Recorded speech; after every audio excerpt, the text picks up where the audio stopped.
Welcome to Start Here, Go Everywhere. I am Linda Moyo, an alumna of Jobs for America's Graduates. On this podcast, we bring you incredible guests from all walks of life, offering the skills to educate, inspire, and challenge you to succeed in both school, on the job skills, and in personal life, leading to productive and rewarding careers.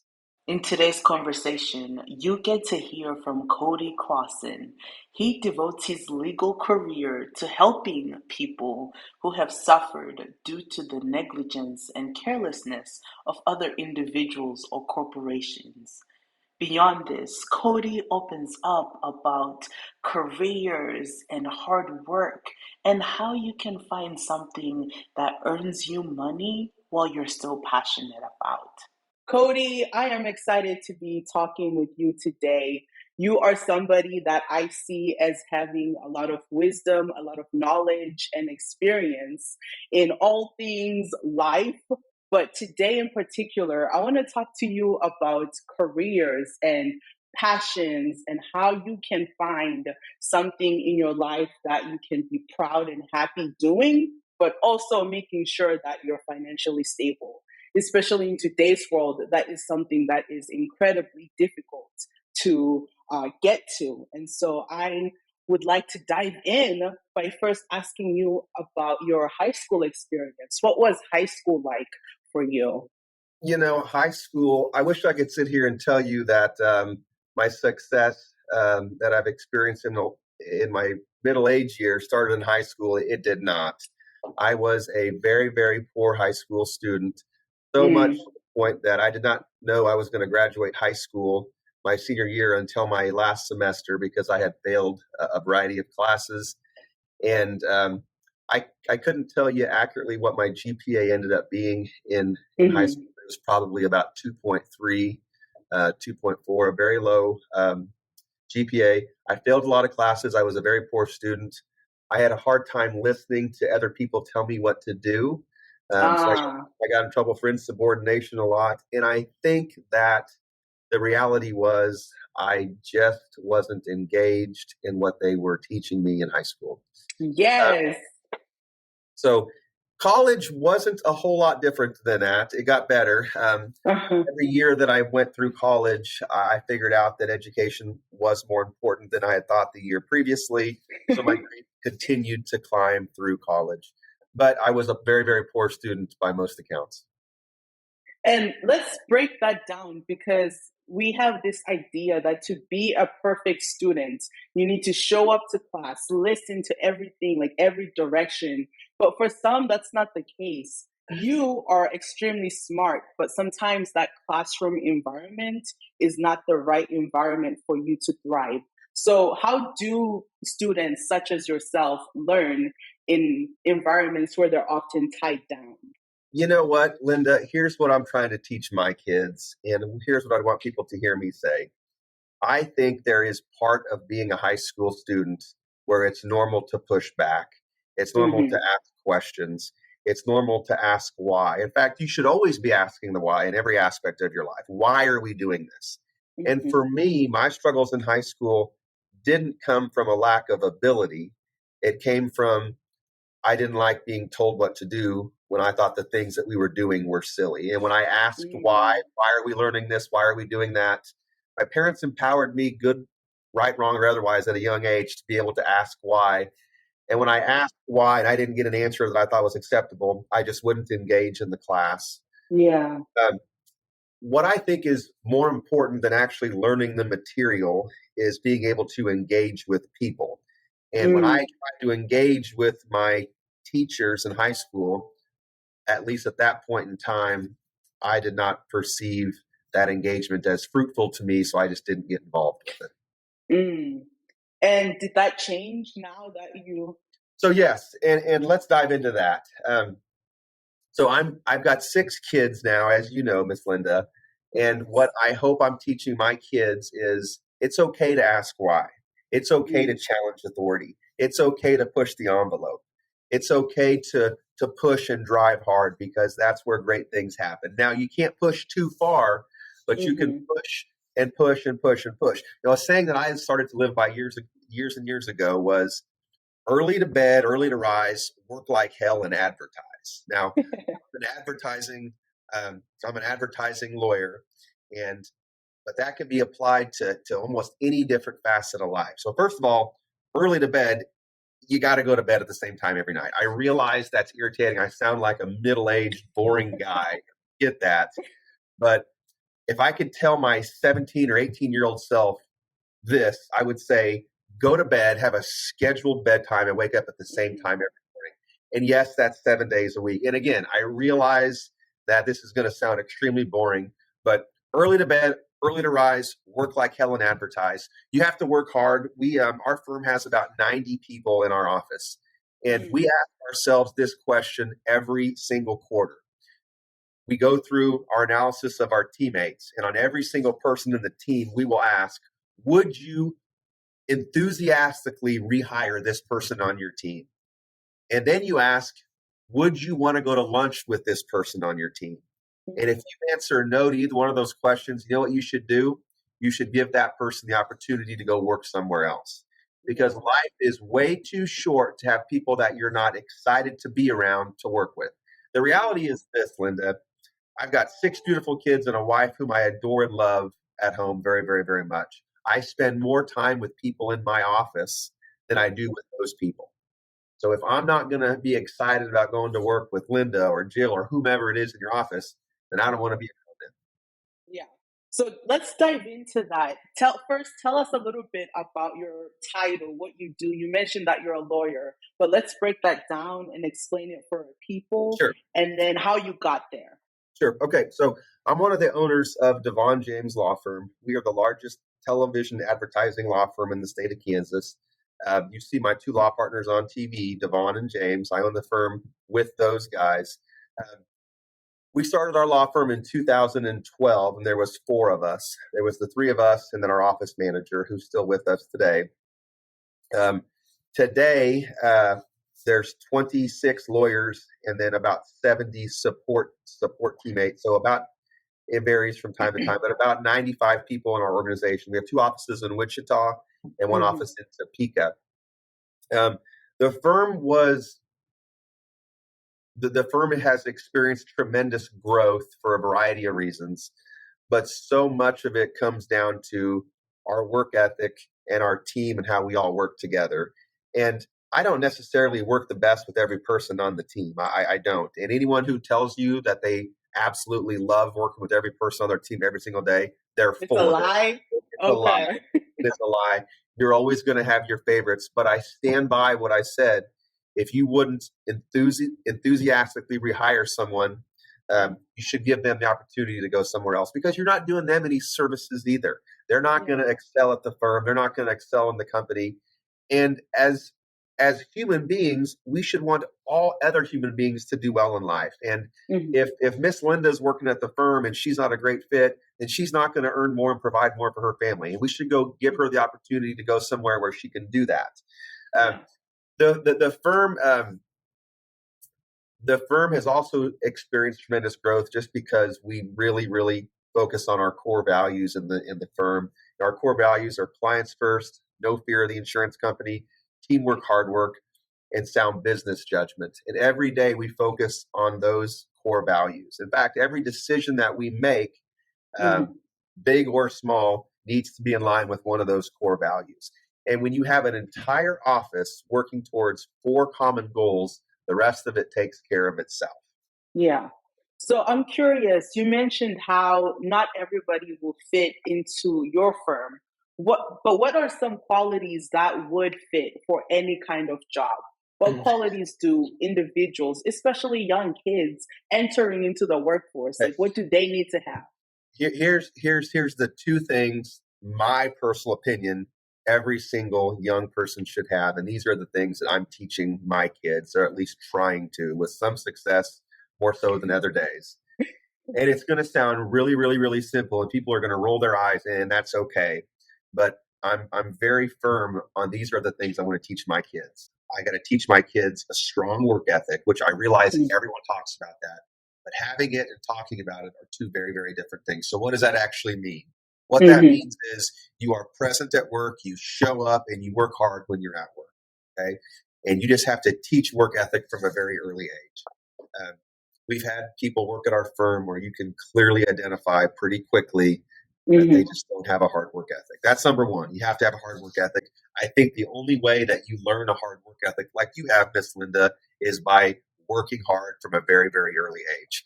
Um, I try to teach that to my kids by seeing me work, not only at the law firm, but I try to do very active things on the weekends with my kids and make them go outside and work so they can see what it's like to work. The second one, which is just as important, is Mm-hmm. they have got to be able to communicate with all different types of people at that person's level. Here's what I mean. Mm. Here's what I mean.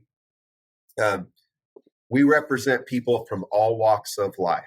We've Yeah. represented people that are in severe poverty and Mm-hmm. have a very low functioning and very low education. And we've Mm-hmm. represented people on the opposite spectrum of that, very highly intelligent, highly educated, and affluent people. Okay. Mm-hmm. Now, those people will communicate differently with you. Excuse me. Those people understand and process things differently. I Mm-hmm. think the second thing that people have to have in any in any career is they have got to learn how to communicate with both types of people and everyone in between. You have Yeah. to explain something in a way to people that they can understand it. Um, one of the things that young attorneys struggle with is they want to sound smart. They want to use big. Ah. They want to use big words. Well, if you're talking to a person with an IQ of 83, they have no clue what you're talking about. You have Mm-hmm. failed to communicate anything that our client can understand. But the attorney feels smart because they're using big words. Yeah. It seems like a very simple thing, but it's interpersonal relationship skills. It's no different than having a relationship with someone that you're interested in having a relationship with. You've got to be able to form a bond with people so that they get to know who you are and that they trust you. And that's harder to do than people realize. And since we're talking about this interview round almost, or having people on your team, what does it take in an interview process when somebody is sitting right in front of you to say, I want to hire this person, other than the hard work and the communication, like we've talked about? Does it have to do more with their actual skill, like what's on their resume, or is it something else? And what is that thing? So first of all, the answer is no. It's not on their resume. Let me talk about the attorneys in our firm. First of all, the vast Mm-hmm. majority of the firm of the attorneys in our firm, we hire directly out of law school. Okay, now Mm. I don't know what people think about law school, but you don't learn squat about how to be an attorney. You learn nothing on how to be an attorney. So they come in as babies and have no clue on what to do. Mm-hmm. I actually prefer them that way because we can train them the right way and get them to fit into our culture, which is extremely important to us. We should talk about that in a minute. Mm-hmm. The intangible things in an interview that you're looking for are just a person's ability to communicate well. Another thing I would tell my younger self to do is I would have gotten more involved. One of the things I make my kids do is I make my kids get up and speak to our entire family when our entire family's at our house. They have to start the family in prayer. I realize those are little things, but they're little Mm-hmm. people. And as they get older, those things are going to increase. Uh, Yeah. you've got to be, now, not every job is this way, but in my world, you have got to be able to get up and talk in front of people. I Mm-hmm. realize that's a big fear for some people, but the more you do it, the more you do it, the more comfortable you'll feel. I guarantee you. And you can start doing that today. You can start Mm-hmm. working on your presentation skills today. We normally do not hire people on the spot. Even if you've got a person that presents unbelievably well, we don't do that. What we do is we bring our people back into the office for what we call the shadow process. And what that looks like Mm. is we bring Miss Linda in, and she sits with 6 to 8 different members of the firm, Wow. and she Uh-huh. learns what that job does. Here's the trick, though: every one of those people is sizing you up. Every one of those people is doing a secret interview of you. And Uh-huh. you would be amazed at what people do when they're sitting with one of your teammates that's not the owner of the law firm. They'll bring out their cell phones, they get disengaged. Wow. So that actually happens in interview processes. At our office, every single person that works here goes through that process, and they get interviewed when they don't realize they're being interviewed.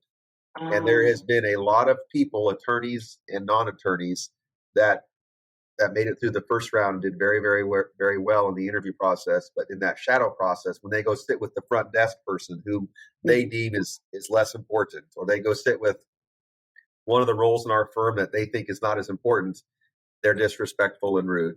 And we're not going to have people like that in our team. And here's why that's so important. You see the guys on TV. I got a news flash for you. Everyone's nice and polite to those guys because they're the ones they see on TV. But when you have someone else in the firm who doesn't have that status in the firm, or at least that perceived status, it's amazing how people will treat them differently. And here's the reality. It goes back to what I said earlier, Linda. If you can't be polite and kind to everyone in the firm, then I don't want you here. Culture is unbelievably important to our office. And it's amazing how quickly one toxic person can bring the office down. And that's why we asked that question. Would you enthusiastically rehire this person? If you wouldn't, get them out of here. Wow, that's interesting. So I know that at the beginning we talked about passion, like being happy with what you do, but also finding a way to make money. Yes. How does one even begin to think of the things that they can do with their life to get there? If you go back and read the books that everyone should be reading at a young age, is find the thing that you're happy about, and then go do that thing. But no one's going to say they want to go, clean up feces in a toilet, so no one's going to become a janitor. It doesn't work that well. So it's harder. It's harder than just asking yourself, what do you want to do? I don't have all the answers. Here's my thoughts on this. Sometimes when we're choosing our career, it's unpopular, or it's frowned upon to talk about money. And the reality is, I think that's the wrong approach, because money matters. And again, the second someone says money doesn't matter, my opinion, that's not a great situation, because it does matter. Okay. I like to use this analogy. You could have the world's greatest typewriter salesman, and that world's greatest typewriter salesman will go bankrupt. They will not be able to pay their mortgage because no one buys typewriters anymore. Now, I don't know what the future holds. I don't think anybody does. But when choosing your career, it's more than just what you're excited about. It needs to be that. You, of course, have to be excited about what you do. Because if you're not excited about it, you'll go through life like a zombie, and it will not be fun. In addition to something that you are excited about, you've got to look at, in my opinion, what the financial incentives are for that type of role. Now, I realize everyone has different strengths. I realize everyone has different weaknesses. I realize everyone has different capabilities. But there is a huge wide array of different careers out there, with people with different strengths can do more than just provide for their family. I think about that with my kids. I've got 6 different kids. I've got 6 different personalities, and I don't have any clue what the future holds for them. But it's not all going to be the same career path for all of them, because they're all very, very different. Yeah. So we, at least young kids such as myself right now, we have this idea that we need to chase money right now at this point, right when we get out of whether high school or college, we're chasing money, and money is like everything. But then when we talk to people who are a little bit more experienced, then they say that, when I was starting out, that's all I concentrated on was money. But then I realized that didn't make me happy. So what is that balance then of, yes, wanting to be financially stable, but yet not being miserable in your life? Linda, I don't know what the balance is. That's a great question. I think once you figure that out, you should write a book, and you'll be a bestseller very, very quickly. I think the reality is, life's too short to do anything that you don't love. And I just refuse to believe that you can't marry the two concepts of something that provides you a steady income and something that you love. I do not think that is something people should compromise on. I did not know I always wanted to be a personal injury attorney. What that is we represent people that are injured by no fault of their own. So a drunk driver runs a stoplight and and breaks your leg, Linda, we represent you at a claim against that drunk driver. I had Mm-hmm. no clue that's what I wanted to do. And I can't imagine doing anything else now. I've done this for 12 years. Mm-hmm. But don't let people tell you, at least in my opinion, there's very few people out there that say, boy, when I was 14 years old, I knew exactly what I wanted to do. I think that's BS. I think that's what people say to make other people feel like they should make a decision quicker. It's just not reality. Um, again, I wish I could tell all of your classmates exactly what to do. Just learn how to communicate well with people and learn how to work hard. And I'm a firm believer that the rest of that stuff will take care of itself. I really am. That's good. Cody, what makes you feel hopeful and just keep going in life right now? We live in a world that is scary. I know that you have 6 kids, and like you've mentioned, they're growing up in this world. So, what makes you feel hopeful? And yeah. It's a great question. I'll keep my kids out of this one. We represent people that have gone through the worst, one of, if not the worst parts of their lives every time we meet with them. Yeah. So I met with a family this morning that lost their 6-year-old daughter. It's always something like that. And here's what I can tell you.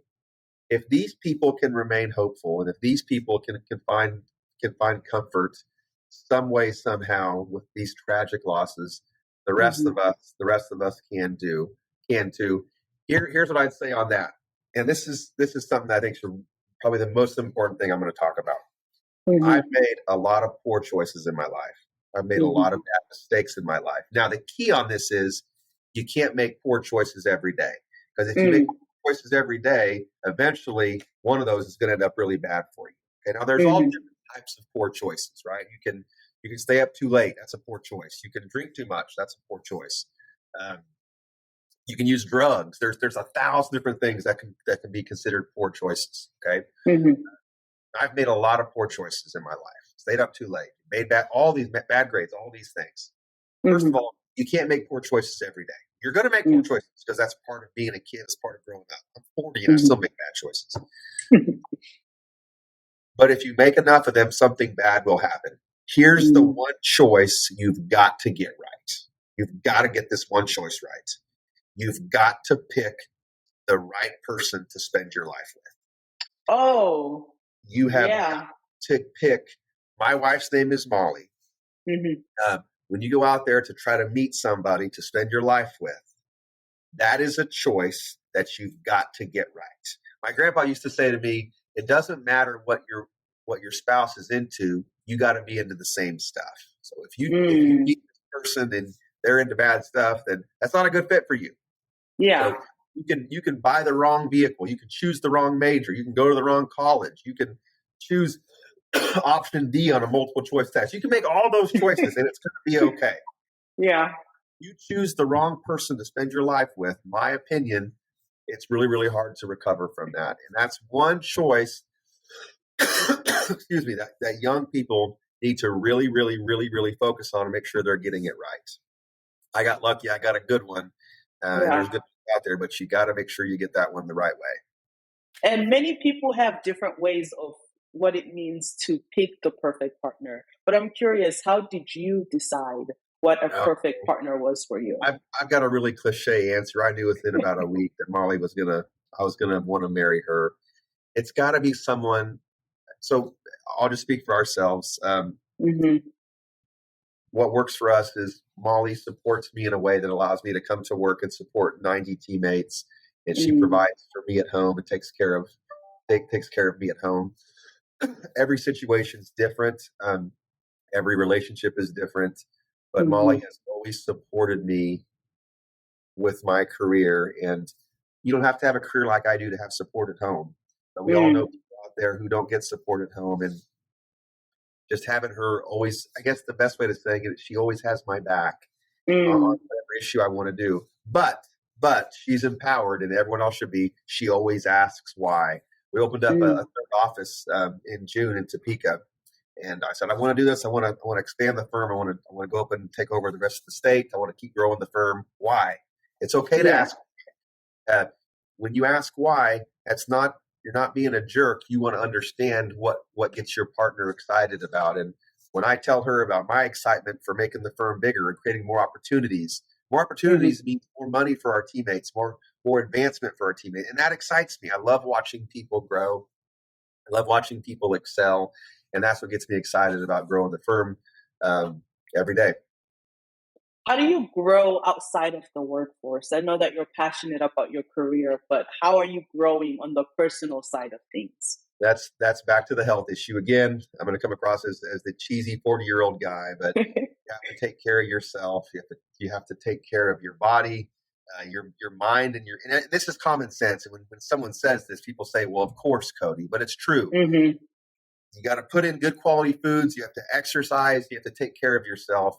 And spending time with you when you're nice and healthy is how you grow. Awesome. And reading, and I love to read. Everyone should be reading, but there's so many awesome books out there. You should be trying to read one book a week. Mm-hmm. What's the latest book that you've been reading, and what's one thing that you've gotten from it so far? I just reread Jim Collins' book, Good to Great. I read that. I usually read that once a year. Jim Collins, it's called Good to Great. I recommend that book. The whole concept is if everyone's good, that's fine. But how do you get from being good to great? And this is where we really move the needle from being good to great. And there's just a whole bunch of really awesome excerpts in that book about how to do those things. You have to just read the book to understand it. Can you give me one example, though, of what it takes just to be on the good level and get to the greatness level? Let me think for a second. I'm drawing a blank, Linda. Trying to think of a good example in our office. Well, let me ask you a question. Yeah. What's a good grade in your class? A good grade to me is an A+. Okay, well, let's talk about the rest of us. A good grade is probably like a C or a B. Okay. What do you do? What do you do differently from the person that gets a C in the class to get your A+? What do you do that they don't do? I read I guess I'm talking from a college perspective, but let me remember back to high school. So when I was in high school, what I would do is I would make sure that if I had friends in that class, to separate myself from them, because I knew that I would be talking and not even concentrating on what was going to be taught, but on them. And so that was one of the major things that made me successful in school. So that little difference caused you to go from this grade to this grade. And that's the whole concept of you have to figure out that difference and apply that to every aspect of your life. So let's use exercise. If you're going to exercise for 30 minutes a day, that's good. But if you did 45, that 15-minute added difference, that makes you great. Or the Olympic swimmers who train for 2 hours. Now, what if they train for 3 hours? That extra difference, that makes you great. And that's hard. Anyone who's tried to exercise or have an exercise routine knows that the first part, the easy part, at the end, that's when it really, really gets difficult. That's no different than our personal lives. It's no different than our business lives. I like that concept. So it works for everything, like you mentioned. It works for everything. But it's small. That's the nice part about it. Just making small. This one difference, but then making sure, like at the beginning, you mentioned consistency with go to bed at the same time, wake up at the same time. So it's all about making small, consistent choices that then multiply and become difference. So think about this, Linda. Do you know what the significance of 212 degrees is? What? At 212 degrees Fahrenheit, water boils. At 211 degrees, it doesn't boil. So that 1 degree difference can power a locomotive, and it can operate anything that's ran by steam. So 1 degree, one number, that 1% makes all the difference in the world. And we need to, in our lives, look at what that 1 degree could be and apply it full. That's exactly right. So when you go home and you put your pot on your pot of water, keep in mind, when it starts to boil, it's 211. And pay attention, there's steam coming up. If it's 210 degrees, no steam is created. Zero. Wow. I have never heard that before. I'm going to start using that. That's a great analogy. There's a book. I can't remember who wrote it. It's called 212 Degrees. You should read it. It's awesome. It's all about that 1 degree difference. Wow. Another I'll great have book. to look into that. Yes. So, Cody, I have enjoyed talking to you today. You are a person that I view as hardworking, successful, whatever success means to me, and the work ethic that you take to your work, that you bring home and teach your kids, the way that you live your life is something that I think that more people should take a little bit, kind of like what we've been talking Mhm. about. Take that one thing and just be consistent with it and go full on out. So I appreciate you coming on today. And before we go, I have one more question for you. Shoot. Success. What is your definition of success? That looks different for everybody, but for you, what does that For me, success is getting up every day and being legitimately excited about what I'm going to do that day. mean? And that applies to my personal life, my business life.